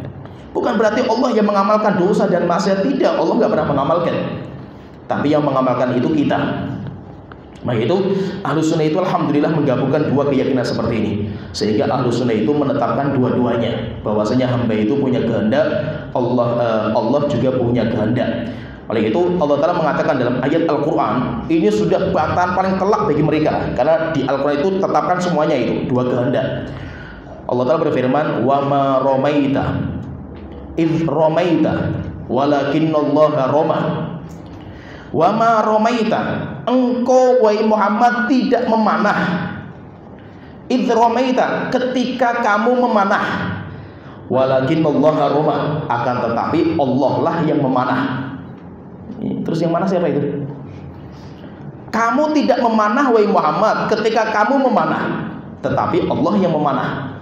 Berarti yang mana itu siapa itu? Siapa yang mana itu? Wa ma romaita id romaita walakinnallaha roma. Kamu tidak memanah wahai Muhammad ketika kamu memanah, tapi Allah yang memanah. Berarti yang mana siapa? Muhammad. Walakinnallaha roma. Ya, jadi Allah menetapkan dua-duanya. Nabi Muhammad punya kehendak untuk memanah, tetapkan id romaita. Id romaita, ketika kamu memanah. Allah tetapkan Nabi Muhammad itu memanah. Nabi Muhammad itu memanah, tetapi Allah terakhir mengatakan walakinnallaha roma. Allah juga memanah. Maksudnya apa? Nabi Muhammad ketika memanah itu ada kadarnya. Kadarnya di mana? Kadarnya Nabi Muhammad itu atau kita itu yang penting menaruh anak panah, taruh di busur, kita sesuai dengan sasaran yang kita kehendaki. Nanti ini akan menujunya kemana? Itu nanti Allah yang akan menetapkan. Sehingga apa? Anda itu silakan usaha semampu Anda, tetapi nanti hasilnya itu Allah yang akan mentakdirkan. Kenapa? Kalau sampai kita berhasil, usaha kita itu berhasil, maka dalam usaha yang berhasil itu ada dua kehendak. Anda menghendaki dan Allah juga menghendaki. Kalau Allah tidak menghendaki, Anda sudah beraktivitas, gagal. Kenapa? Karena Allah tidak menghendaki. Sehingga Ahlussunnah itu menetapkan dua-duanya ini, bahwasanya dalam perbuatan seorang hamba itu ada kehendak Allah dan ada kehendak makhluk. Manusia juga punya kehendak, Allah juga punya kehendak. Oleh itu, akidah yang menyimpang tadi, Qadariyah dan Jabariyah ini digabungkan sama Ahlussunnah wal Jamaah. Ahlussunnah itu menggabungkan dua kebaikan ini. Biasanya itu kalau Qadariyah itu nanti diyakini sama para intelektual, cendekiawan, intelektual, orang-orang yang pinter, itu nanti banyaknya itu larinya Qadariyah. Sedangkan Jabariyah itu mereka itu biasanya diyakini sama orang-orang awam, para pendosa, orang-orang yang melegalkan maksiat, itu larinya Qadariyah mereka itu. Sedangkan Ahlussunnah itu mengambil kebaikan dari sini, mengambil kebaikan dari sini. Jadi istilahnya itu kalau dalam Al-Quran itu Ahlussunnah itu min damin wa farathin. Gimana? Labanil khalisan. Gimana? Kayaknya. Yaitu air susu yang segar itu keluar dari darah dan kotoran. Min baina damin. Terus? Yaitu kami akan keluarkan itu air susu yang jernih yang keluar dari dua kotoran binatang itu sama darahnya. Demikian juga Pak Ahlussunnah wal Jamaah. Ahlussunnah itu bisa keluar dengan jernih akidah yang bersih dari dua akidah yang menyimpang, akidah Qadariyah dan akidah Jabariyah. Bisa keluar Ahlussunnah itu dari situ. Kenapa? Ahlussunnah itu bisa menggabungkan dua-duanya. Sehingga hamba itu punya kehendak, Anda punya kehendak. Silakan Anda memilih. Jalan sudah disebutkan semuanya sama Allah Ta'ala. Silakan Anda memilih. Tapi ketika Anda memilih, dan kalau itu terjadi, Allah sudah menetapkan pilihan itu. Allah sudah menetapkan. Tapi kita nggak tahu pilihan Allah sampai kita itu menjalankan, sampai kejadian. Kalau sudah terjadi, baru kita tahu, oh berarti Allah itu mentakdirkan kita seperti ini. Sebelum kita itu tahu Allah itu mentakdirkan, maka silakan Anda itu berikhtiar semampu Anda. Tanggung jawab kita itu hanya ikhtiar. Hasilnya serahkan kepada Allah Ta'ala. Karena Allah tidak pernah mewajibkan kepada kita itu untuk hasil. Hasilnya kita serahkan kepada Allah Ta'ala. Yang penting kita itu sudah berjuang dan berusaha. Jadi yang paling menyimpang itu dua kelompok ini. Nanti Qadariyah itu lebih awal munculnya. Setelah itu nanti baru Qadariyah. Ikut maksud. Qala Allah Ta'ala sadatu wa'idun Inkaru qadari lam yakun ma'rufan indal Arabi la fi jahiliyatiha wa la fi islamiha wa innama atahum dzalika minal umami al-ukhra. Ini tentang, sekarang kita membahas tentang kelompok yang mengingkari takdir. Kelompok yang mengingkari takdir. Beliau menyebutkan ingkarul qadar, penolak takdir itu lam yakun ma'rufan indal Arab, tidak pernah dikenal di bangsa Arab. Kenapa? Karena bangsa Arab itu menetapkan takdir. Walaupun pemahaman takdir Allah itu rancu mereka itu, tapi mereka menetapkan. Berarti menunjukkan apa? Mengingkari takdir itu bukan dari bangsa Arab. Yang nanti kebanyakan itu munculnya itu dari Majusi. Munculnya dari Majusi. Nanti yang pertama kali memunculkan itu malah orang Kristen. Tetapi yang paling terkenal mengingkari takdir itu orang-orang Majusi. Sedangkan orang Arab nggak dikenal, karena orang Arab itu meyakini akan takdir Allah Ta'ala. Disebutkan di kitab itu ada beberapa syair-syair terkenal di bangsa Arab yang menetapkan akan adanya takdir. Yang paling terkenal itu syairnya Zuhair bin Abi Sulma. Zuhair bin Abi Sulma itu termasuk penyair terbaik orang Arab jahiliyah. Sampai dia itu, syair-syair dia itu dijadikan sebagai mu'allaqah. Jadi mu'allaqah. Jadi nanti kalau kita belajar balaghah, belajar adab itu ada namanya asy'ar mu'allaqat.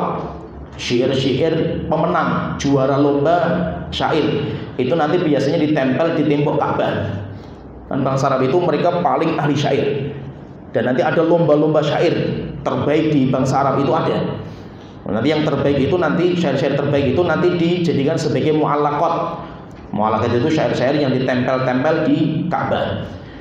Yang paling terkenal itu adalah syairnya Zuhair bin Abi Sulma. Dan kalau kita membaca ini, Zuhair bin Abi Sulma itu sebelum Islam, menunjukkan apa? Bahwasanya di zaman itu masih banyak orang-orang yang menetapkan Allah, menetapkan takdir Allah, dan menetapkan akan haknya Allah untuk disembah. Syair-syairnya Zuhair bin Abi Sulma itu banyak bicara masalah hikmah, kebijaksanaan. Ada sebuah syair terkenal sekali sampai sering dibacakan sampai sekarang itu. Wa mahma takun indam ri'im min khaliqatin tukhfa 'alan nasi tulami. Wa mahma takun indam ri'im min khaliqatin. Betapapun kamu bisa menyembunyikan karakter kamu, disembunyikan bagaimanapun itu. Wa mahma takun indam ri'im min khaliqatin tukhfa 'alan nas. Kamu bisa menyembunyikan di hadapan manusia itu. Tulami, akan ada waktu di mana karakter itu akan terbongkar. Maka dalam mimiyah beliau itu, yaitu Zuhair bin Abi Sulma itu punya syair sampai cincin mu'allaqat karena juara lomba ditempel di Ka'bah, namanya mimiyah. Mimiyah itu karena setiap bait itu diakhiri dengan mim. Nah, beliau mengatakan dalam syairnya itu, fala taktumannallaha ma fi nufusikum liyakhfa wa mahma yaktumillahu ya'lami. Yu'akhkharu fayudha'u fi kitabin fayuddakhar liyaumil hisabi au yu'ajjal fayunqami. Beliau mengatakan fala taktumannallaha ma fi nufusikum. Kalian jangan menyembunyikan dari Allah apa yang kalian sembunyikan dalam hati kalian. Liyukhfa, walaupun kalian berusaha untuk menutupi itu, famahma yuktam, betapa hebatnya kamu menutupi itu, Allahu ya'lami, pasti Allah akan mengetahui. Yu'akhkhar fayudha fi kitabin, itu yang kamu sembunyikan itu memang sudah diakhirkan, yaitu yang di kamu itu sudah diakhirkan. Fayudha fi kitabin fayuddakhar, yaitu apa yang kamu sembunyikan itu nanti akan diakhirkan, yaitu di akhir itu akan ditanya nanti di akhir, dan akan diletakkan, ditulis di sebuah kitab, dan akan disimpan kitab itu sampai liyaumil hisab, sampai hari hisab. Yu'ajjal fayunqami, kalau seandainya Allah itu ingin disegerakan, niscaya akan diazab kamu dengan apa yang kamu kerjakan. Dan itu menunjukkan apa? Bangsa Arab itu sudah menetapkan ilmu Allah Ta'ala. Seberapapun kamu menyembunyikan sesuatu, Allah itu tahu. Demikian juga nanti ada syair yang terkenal juga itu, syuaranya orang Arab zaman dulu itu, yaitu seperti Amr bin Kulthum, beliau pun juga mengatakan seperti itu. Ada tambahan lagi itu di mu'allaqatnya Zuhair bin Abi Sulma, ra'aitul manaya qabbata asywa'a man tusib tumidhu wa man tukhti yu'ammar fayuhrami. Ra'aitul manaya, yaitu saya melihat kematian-kematian itu qabbata asywa', enggak jelas gitu masih kematian itu, ini mati, ini masih muda mati, ini masih kecil mati, ini sudah tua masih hidup. Tumidhu man tusibhu tumidhu, apa saja yang datang ajalnya akan dimatikan. Wa man tukhti'u yu'ammar, siapa yang dihidupkan panjang sama Allah Ta'ala, yu'ammar, dia umurnya akan panjang. Fayuhrami, sampai akhirnya dia menjadi orang tua. Berarti apa? Sudah menetapkan masalah-masalah takdir dia itu. Bicara masalah hikmah itu sudah ada, berarti menunjukkan pengingkaran kepada takdir itu enggak pernah dikenal di bangsa Arab. Sampai akhirnya nanti zaman Rasulullah cuma memperbaiki, meluruskan pemahaman masalah takdir. Setelah itu nanti para sahabat diajari sama Rasulullah ajaran yang benar. Nanti para sahabat menyebarkan akidah tentang masalah takdir ini. Nah, itu beliau mengatakan di sini, kata beliau itu, pengingkaran kepada takdir itu enggak pernah dikenal di bangsa Arab. Karena mayoritas syair-syair mereka itu menetapkan akan ilmu Allah Ta'ala, menetapkan akan kehendak Allah Ta'ala, mereka itu menetapkan. Tetapi itu nanti munculnya itu, yaitu keyakinan seperti itu, pengingkaran kepada takdir itu nanti munculnya itu dari agama-agama yang lain atau dari bangsa lain. Yang lebih terkenal itu nanti Majusi. Dan nanti ada dibahas juga di sini itu orang yang pertama kali mengingkari masalah takdir. Kira-kira mana? Qala Allah Ta'ala awal man qala bil qadari fi hadhihi ummati rajulun yuqalu lahu Susan aw Sisawai aw Sinsawai wa kana nasraniyan fa aslama thumma tanassara wa akhadha anhu hadhihi bid'ata Ma'bad al-Juhani wa akhadha an Ma'bad Qailan at-Dimishqi thumma talaqafaha ba'da dhalika ru'usul izali wa nasharuha.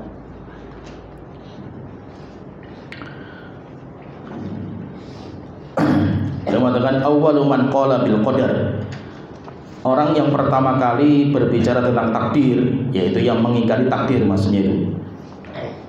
Dari umat ini, rajulun yuqalu lahu Sisan atau Sisawai atau Sinsawai, yaitu namanya Sisawai, yang paling terkenal Sisawai. Ada orang namanya Sisawai, dialah pertama kali yang bicara masalah takdir, yaitu takdir itu nggak ada. Wa kana Nasraniyan, dan dia itu orang Nasrani. Fa aslama, kemudian masuk Islam. Tsumma tanassara, kemudian dia itu murtad, kemudian pindah agama Kristen lagi. Wa akhadha anhu hadhil bid'ata Ma'badul Al-Juhani, kemudian akidahnya orang ini diambil sama Ma'bad Al-Juhani. Tapi kalau Ma'bad Al-Juhani itu ulama, dia termasuk qurra, penghafal Quran. Nanti ini munculnya di zaman akhir sahabat, Ma'bad Al-Juhani itu yang termasuk mentenarkan. Tetapi waktu itu nggak berkembang karena para sahabat keras sekali pengingkaran kepada Ma'bad Al-Juhani. Setelah itu dari Ma'bad Al-Juhani fa'akhadhaha an Ma'bad Ghailan Ad-Damashqi. Setelah itu diambil sama ilmunya, akidahnya Ma'bad Al-Juhani itu diambil sama Ghailan Ad-Damashqi. Dialah nanti yang mentenarkan, dia bukan ulama, tetapi dia itu punya jaringan yang luas, akhirnya dia mendengarkan akidah itu. Tsumma talaqqaha ba'da dzalika ru'usul i'tizal. Kemudian ulama-ulama Mu'tazilah, Wasil bin Atha, Amr bin Ubaid itu ngambil dari akidah Ghailan Ad-Damashqi ini. Setelah itu menjadi akidah yang tetap bagi kelompok firqah namanya Mu'tazilah. Kira ada. Allah Ta'ala Rabi'atul Ashrun Zaharat hadil bid'atu awal ma zaharat fi akhir sigar sahabah Ibn Abbas wa Umar wa Jabir radhiyallahu anhu. Faqad istadda nakirum ala hadil bid'ati wa a'lanu bara'atahu minha. Beliau mengatakan zaharat hadil bid'ah. Bid'ah ini muncul awal ma zaharat fi ahdi sigar sahabah. Munculnya di akhir sahabat. Sigar sahabat yaitu sahabat-sahabat yang junior waktu zaman Rasulullah, mereka masih hidup. Di akhir-akhir sahabat mereka itu muncul, seperti zamannya Abdullah bin Abbas, Abdullah bin Umar, Jabir radhiyallahu anhu. Waqad ishtadda nakiruhum ala hadhil bid'ah, dan keras sekali para sahabat itu mengingkari bid'ah ini. Dan mereka itu mengumumkan berlepas diri dari bid'ah ini. Iqra pada selesai. Allah Ta'ala dalla fi babil qadari firaqun adidatun wa qad warada fi hadzal bahthi dzikru aqwalihim wa bayan dhalalihim. 25 dhalla fi babil qadar firaqun adidah, telah menyimpang dalam bab qadar itu banyak sekali kelompok, dan yang aneh itu kelompok-kelompok Islam. Oleh itu masalah takdir itu hatta kaum muslimin banyak yang menyimpang. Nah itu masalah iman yang paling bahaya itu ini. Kalau iman kepada Allah, iman kepada malaikat itu jarang yang menyimpang. Tetapi dalam bab qadar hatta kaum muslimin itu banyak yang menyimpang. Terakhir.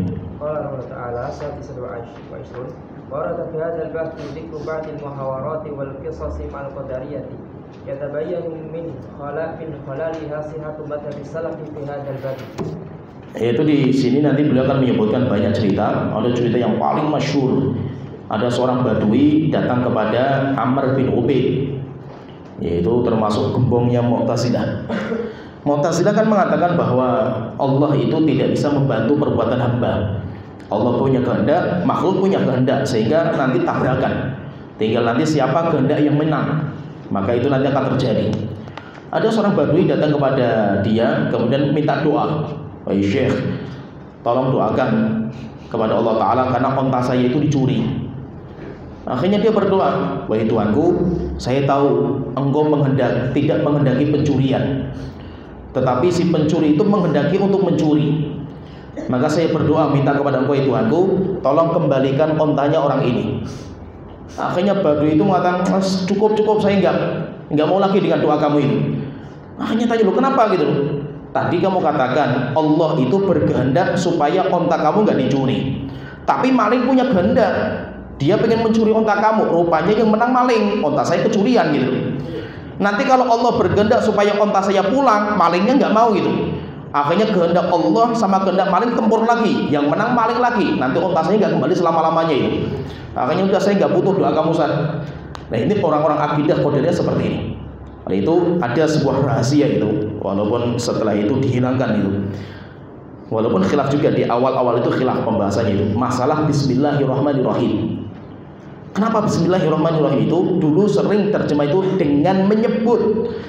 Ada apa di balik kalimat menyebut itu, ada apa gitu. Dan anehnya itu kalau kita baca terjemahan sekarang itu kalimat menyebut itu hilang. Coba kita lihat terjemahan Departemen Agama itu, menyebut sudah nggak ada. Terjemahannya itu dengan nama Allah.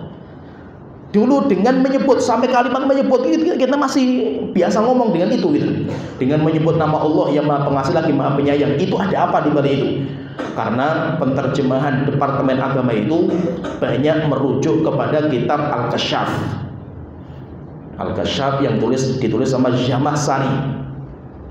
Dan Zamakhsyari itu disebut oleh ulama-ulama kita itu memasukkan akidah i'tizal dengan sangat tipis sekali. Nggak tahu orang itu kecuali sudah paham sekali akidah Mu'tazilah, karena dia itu pelan-pelan memasukkan dalam akidahnya, dalam tafsirnya itu. Contohnya misalkan dalam masalah ru'yah, masalah melihat Allah Ta'ala, kan Allah Ta'ala mengatakan wa man zuhziha 'anil nari wa udkhilal jannata faqad faz. Siapa yang dimasukkan surga, selamatkan dari api neraka jahanam, dia itu telah sukses. Akhirnya belum mengatakan tidak ada kesuksesan, tidak ada kenikmatan melebihi dengan masuk surga. Tujuannya apa itu? Untuk mengingkari melihatnya wajah Allah Ta'ala di hari kiamat. Akidah kita Ahlussunnah kan nikmat terbesar kan melihat wajah Allah itu. Tapi dia pelan-pelan seperti itu. Sehingga ulama itu sampai mengeluarkan akidah Mu'tazilah dalam kitab Al-Kasyaf itu kayak dikerik gitu, pelan-pelan gitu. Kenapa? Karena dibaca satu persatu itu. Nah, Ibnu Hajar itu punya ta'liqatnya itu terhadap kitab Zamakhsyari ini. Imam Ibnu Hajar, beliau punya ta'liq atau hasyiah terhadap kitab Zamakhsyari itu. Ketika menyebutkan, Zamakhsyari kan mengatakan itu, walaupun khilaf di antara ulama-ulama kita itu tentang masalah ba. Ba itu kan apakah dia itu isti'anah atau ba musahabah. Zamakhsyari mengatakan musahabah, walaupun khilaf di antara madzhab. Tapi setelah itu diingatkan itu sama Imam Ibnu Hajar dalam ta'liqnya itu. Hati-hati orang ketika membaca kitab ini. Dia mengatakan bahwasanya ba itu musahabah sekedar berbarengan, sekedar menyebut, sehingga artinya kan dengan menyebut kan itu. Tujuannya apa itu? Diingatkan sama Ibnu Hajar, tujuannya untuk menolak doa. Karena Allah itu tidak bisa membantu perbuatan hamba. Dan itu akidah Mu'tazilah. Ya, sehingga artinya itu kalau kita baca, kita mau sholat baca bismillah, kita baca Quran baca bismillah, tujuannya apa? Ya cuma sekedar berbarengan menyebut saja gitu. Saya nggak minta bantuan Allah karena saya tahu Allah itu nggak bisa bantu saya itu. Itu kan akidah Mu'tazilah. Nah, sehingga bahaya di sini akidah Mu'tazilah itu di dalam kitab Zamakhsyari, dan itu jadi rujukan dalam penerjemahan. Oleh itu terjemahan kita itu sebenarnya bukan terjemah, karena Al-Quran itu nggak bisa diterjemahkan. Terjemahan kita itu tafsir. Tafsir yang diterjemahkan dengan bahasa Indonesia, tapi bukan tafsir Al-Quran, karena Al-Quran nggak bisa ditranslate. Nah, jadi intinya Mu'tazilah itu bahaya. Mu'tazilah itu akidah nanti banyak lah dalam masalah takdir. Mu'tazilah itu qadariyah. Di dalam masalah nama dan sifat Allah mereka mu'attil. Kemudian ya seperti itu di dalam masalah iman nanti mereka itu termasuk khawarij, mengkafirkan orang yang berbuat dosa besar. Nanti mereka punya sendiri akidah dalam bab apa, akidah dalam bab apa. Mu'tazilah itu. Saya akan sebutkan ucapan Imam Syafi'i ini penutup, nanti saya sebutkan juga sebuah cerita sebab kenapa Imam Abdullah bin Umar itu menyebutkan hadis Jibril. Itu nanti ada ceritanya itu, nanti kita sebutkan ceritanya itu. Ada sebuah ucapan bagus sekali yang diucapkan oleh Imam Syafi'i, dan itu menunjukkan akidah Imam Syafi'i itu akidah Ahlussunnah wal Jamaah. Dan itu disebutkan oleh Imam Al-Muzani. Imam Al-Muzani mengatakan, saya pernah menjenguk Imam Syafi'i ketika sakit 5 hari sebelum beliau meninggal dunia. Ketika sudah sakit parah Imam Syafi'i itu, setelah itu beliau itu mengatakan sebuah syair. Akhirnya syairnya beliau itu terkenal sekali. Beliau mengatakan, ma syi'ta kana wa illam asya' wa ma syi'tu illam tasya' lam yakun, khalaqtal ibada ala ma alimta wa fil ilmi yajril fata wal musin, ala dha mananta wa hadha khadalta wa hadha a'anta wa hadha lam tu'in, faminhum syaqiyyun wa minhum sa'idun wa minhum qabihun wa minhum hasan. Beliau mengatakan masyi'ta kana, apa saja yang kau kehendaki wahai Tuhanku pasti akan terjadi. Wa illam asya, walaupun saya tidak berkehendak. Wa masyi'tu illam tasya lam yakun, apa saja yang saya kehendaki kalau kau enggak berkehendak pasti enggak akan terjadi.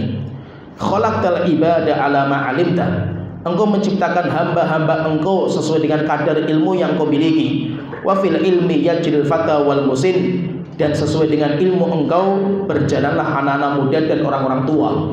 Ala dza mananta wa hadza khadzalta, kepada ini engkau berikan karunia, kepada yang ini engkau hinakan dia. Wa hadza a'anta, kepada yang ini engkau bantu untuk ibadah. Wa hadza lam tu'in, dan kepada yang itu engkau tidak membantu untuk ibadah. Faminhum syaqiyyun wa minhum sa'idun, ada di antara mereka yang bahagia, ada di antara mereka yang sengsara. Wa minhum qabihun wa minhum hasan, ada di antara mereka yang buruk dan ada di antara mereka yang baik. Menunjukkan apa? Akidah Imam Syafi'i itu adalah akidah Ahlussunnah dalam bab ini.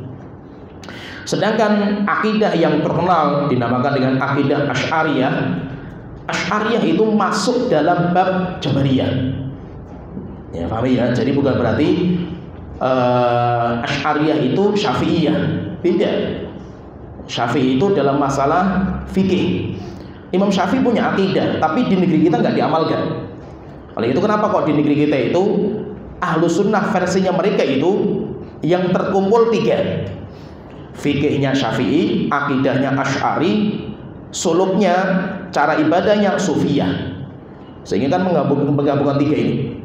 Mereka itu cuma mengambil dari Imam Syafi'i itu cuma fikihnya saja, akidahnya nggak mengambil. Akidahnya tidak mengambil. Kenapa? Karena mereka mengambil akidahnya Imam Abul Hasan Al-Asy'ari. Dan Imam Abul Hasan Al-Asy'ari itu jauh dari fasenya Imam Syafi'i. Dan akidahnya berbeda, termasuk masalah takdir. Terus akidahnya Asy'ariyah itu apa? Akidah Asy'ariyah itu dia memunculkan akidah yang baru dalam masalah takdir. Tujuannya apa? Tujuannya itu sebenarnya ingin menggabungkan antara Ahlussunnah dan Mu'tazilah. Karena memang Asy'ariyah itu seperti itu. Tapi kalau ditanya secara detailnya itu sebenarnya dia itu Jabariyah, malah masuknya itu ke Jabariyah. Karena Mu'tazilah Asy'ariyah itu menetapkan ada al-kasab. Allah itu punya kasab. Dan kasab itu sesuatu yang sangat rancu hati mereka. Sehingga Allah itu punya kasab. Kasab itu apa gitu? Itu rancu juga dia. Mereka pun mendatangkan arti kasab pun nggak ada yang pasti gitu. Jadi intinya gini, ketika misalkan saya contohkan ya, saya itu mau nyembelih ayam. Ketika saya itu nangkap ayam, takdir belum turun. Ketika saya sudah menyiapkan pisau, takdir belum turun. Tapi ketika pisau itu sudah nempel dengan lehernya ayam, takdir Allah baru turun. Itu yang dinamakan katanya dengan kasab, menggabungkan antara Ahlussunnah dan Mu'tazilah, tapi malah larinya Jabariyah. Sehingga kalau mereka ditanya itu sebenarnya, terus apa yang kita kerjakan itu sebenarnya apa gitu? Ya mereka mengatakan itu paksaan dari Allah Ta'ala. Cuma mereka nggak terus terang. Dan memang akidah mereka seperti itu. Mereka nanti munculkan akidah-akidah yang baru. Zaman itu kan sudah terkenal antara Ahlussunnah dan Mu'tazilah. Itu perdebatannya luar biasa. Sejak zaman sahabat, akhir sahabat, tabi'in, kemudian tabi'in itu peperangan antara Ahlussunnah dan Mu'tazilah itu keras sekali. Setelah itu nanti muncul Imam Abul Hasan Al-Asy'ari menggabungkan dua madrasah itu. Pengen menengahi antara Ahlussunnah dan Mu'tazilah, tapi nanti munculkan beberapa akidah yang baru. Contohnya dalam masalah takdir dia munculkan al-kasab. Nanti dalam masalah Al-Quran makhluk atau tidak, Ahlussunnah jelas mengatakan bukan makhluk, Mu'tazilah jelas mengatakan bukan makhluk, Asy'ariyah mengatakan hikayatun an kalamillah. Al-Quran itu hikayat an kalamillah. Tapi kalau ditanya Al-Quran ini makhluk atau bukan, mereka mengatakan makhluk. Cuma mereka nggak mau terus terang seperti itu. Maka mereka mengatakan hikayatun an kalamillah. Al-Quran itu ada dua, ada yang makhluk, ada yang bukan. Yang makhluk itu yang ditulis, yang didengar itu makhluk. Sedangkan yang bukan makhluk, yang di jiwanya Allah Ta'ala. Berarti kalau ditanya terus Al-Quran kita yang 30 juz itu makhluk atau bukan? Makhluk. Tapi pelan-pelan, jangan ngomongnya jangan keras-keras gitu. Jadi mereka itu makhluk tapi nggak mau terus terang mereka itu. Ya, jadi akhirnya munculkan akidah namanya hikayatun an kalamillah. Nah, jadi akidah mereka itu seperti itu.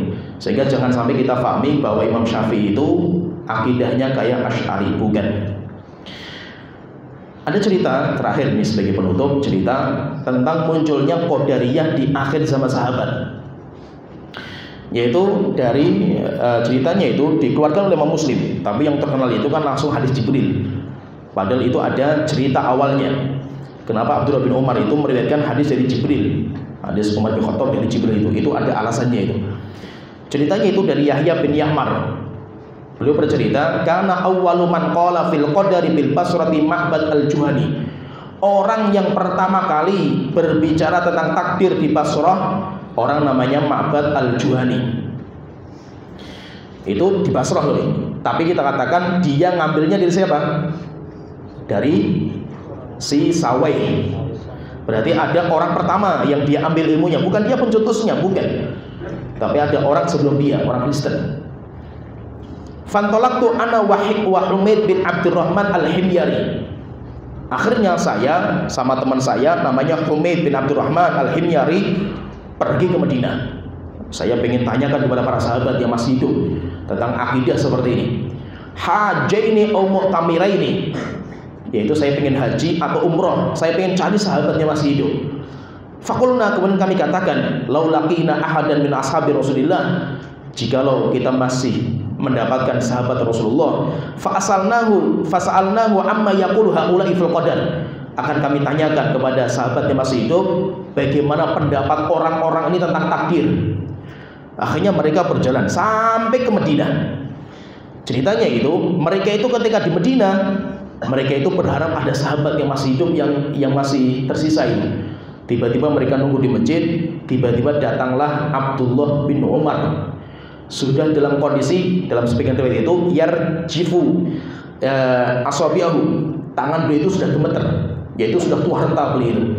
Sampai jalannya itu dipapah, itu sudah bergetar itu. Setelah itu beliau mengatakan, menceritakan, fawafaqalana Abdullah bin Umar bin Khattab. Alhamdulillah, kami diberikan taufik oleh Allah, kami bisa berjumpa dengan seorang sahabat namanya Abdullah bin Umar bin Khattab dakhilan al-masjid. Waktu itu beliau itu sedang masuk masjid. Faktafatuhu ana wa sahibi. Langsung saya sama teman saya langsung ngapit beliau itu. Saya di kanan beliau, teman saya di kiri beliau. Ahaduna an yaminihi wal akharu fi shimalihi. Yang satu dari kita di kanan, yang satu lagi di kiri. Fadonantu anna sahibi sayakiru al-amra ilayya. Saya mengira teman saya itu akan menyerahkan urusan itu kepada saya. Akhirnya saya pertama kali memulai. Fakultu, kemudian saya bertanya, Aba Abdurrahman, wahai Abdullah bin Umar, innahu qad dhahara qibalana. Di kampung kami, di kota kami muncul nasun yaqra'unal Qur'an, orang-orang yang rajin baca Quran. Maka saya katakan dari awal itu, Ma'bad al-Juhani itu ulama, dia penghafal Quran, dan murid-muridnya ya qurra, dinamakan dengan para penghafal Quran. Tapi apa, memahami takdir itu nggak bisa dengan Al-Quran. Bahaya kalau memahami takdir itu dengan Al-Quran. Harus kembali kepada hadis, harus kembali kepada akwalnya salaf. Kenapa? Karena kalau cuma baca Al-Quran saja bahaya. Bukan Al-Quran itu bukan berarti Al-Quran itu bukan sumber hidayah. Al-Quran sumber hidayah. Tapi untuk masuk ke Al-Quran itu butuh kuncinya itu. Kuncinya apa? Hadisnya Rasulullah dan ucapannya para sahabat dan tabi'in. Akhirnya beliau bertanya, di tempat kami itu ada orang-orang rajin baca Quran. Wa yatafakkaruna al-ilma, dan mereka itu rajin untuk belajar ilmu agama. Wa annahum yasumuna alla qadar, tetapi mereka berkeyakinan tidak ada takdir. Wa annal amra unfun, dan perkara itu baru bagi Allah Ta'ala. Berarti kalau mereka itu qadariyah yang apa ini? Qadariyah yang ghulatul qadariyah, karena mereka mengingkari apa? Ilmu Allah Ta'ala, dan mereka kafir. Akhirnya setelah itu Abdullah bin Umar marah sekali. Sampai ada beberapa riwayat itu belum mengatakan, kalau mereka di depan saya sekarang, saya gigit hidung mereka itu. Itu masih kurang ajar sekali mereka ngomong seperti itu. Akhirnya beliau mengatakan, nanti kalau kalian pulang ke sana, kabarkan bahwasanya Abdullah bin Umar berlepas diri dari mereka, dan mereka berlepas diri dari Abdullah bin Umar. Dan kabarkan kepada mereka bahwasanya kalau seandainya mereka punya satu gunung emas, mereka sedekahkan di jalan Allah, Allah gak sudi untuk menerima sedekah mereka sampai mereka beriman kepada takdir. Setelah itu baru beliau mengatakan, haddatsani Umar bin Khattab radhiyallahu anhu. Setelah itu baru menyebutkan hadis Jibril yang panjang itu. Nah, jadi hadis Jibril itu hadis yang panjang lebar itu. Intinya itu kalau bagi Abdullah bin Umar, penyebutan tentang antu'mina bil qadari khairihi wa syarrihi, beriman kepada takdir yang baik dan yang buruk. Yang paling penting pembahasannya di situ. Kenapa? Karena qadariyah itu sudah mulai muncul di akhir zaman sahabat. Berarti menunjukkan apa? Firqah menyimpang yang ketiga. Kalau istilahnya itu menyimpang yang ketiga. Kan firqah pertama kali yang menyimpang itu kan Khawarij. Kemudian bersama dengan itu Syiah. Tapi fahami ini, Khawarij dan Syiah itu zaman itu cuma bicara masalah politik, belum akidah yang lengkap. Ya paham ya? Syiah itu belum sampai mengatakan Al-Quran itu palsu, sahabat kafir, belum sampai di situ, belum. Mereka cuma bicara masalah politik, lawannya Khawarij. Nanti baru dilengkapi, akidah dilengkapi sampai akhirnya menjadi akidah yang lengkap. Setelah itu nanti muncul yang ketiga, namanya Qadariyah. Kelompok sesat yang ketiga yang muncul di akhir zaman sahabat. Jadi kelompok sesat zaman sahabat yang muncul tiga ini. Nanti zaman tabi'in muncul lagi namanya Wasil bin Atha, muridnya Hasan Al-Basri, dan dia mencetuskan akidah namanya Mu'tazilah. Nanti akidah Qadariyah dikuatkan sama Mu'tazilah itu. Jadi nanti Mu'tazilah itu bukan pencetus akidah, bukan, tetapi dia yang akan menguatkan, karena Mu'tazilah punya pengikut yang banyak. Setelah itu nanti berjalan sampai akhirnya muncul kelompok namanya Jahmiyah, dan itu yang sudah dikafirkan sama para ulama. Jahmiyah itu. Ya sampai di sini alhamdulillah kita sudah selesai pembahasan ringkas masalah takdir. Nanti silakan bagi yang ingin mendalami masalah takdir, belajar kitab takdir. Banyak sekali kitab-kitab takdir itu. Dan yang bagus kalau kita mau belajar ya kitab yang ditulis oleh Imam Ibnu Qayyim rahimahullah taala, Syifaul Alim. Itu termasuk kitab terbaik membahas masalah takdir, tetapi beliau nanti pembahasan lebih khusus kepada hikmah. Jadi alasan kenapa bicara masalah hikmah, kenapa Allah seperti itu, nanti panjang beliau pembahasan beliau pada masalah itu. Ya sampai di sini alhamdulillah kita diberikan hidayah bisa menyelesaikan pembahasan kali ini. Wa akhiru da'wana alhamdulillahirabbil alamin. Sallallahu Muhammad wa ala alihi wasallam.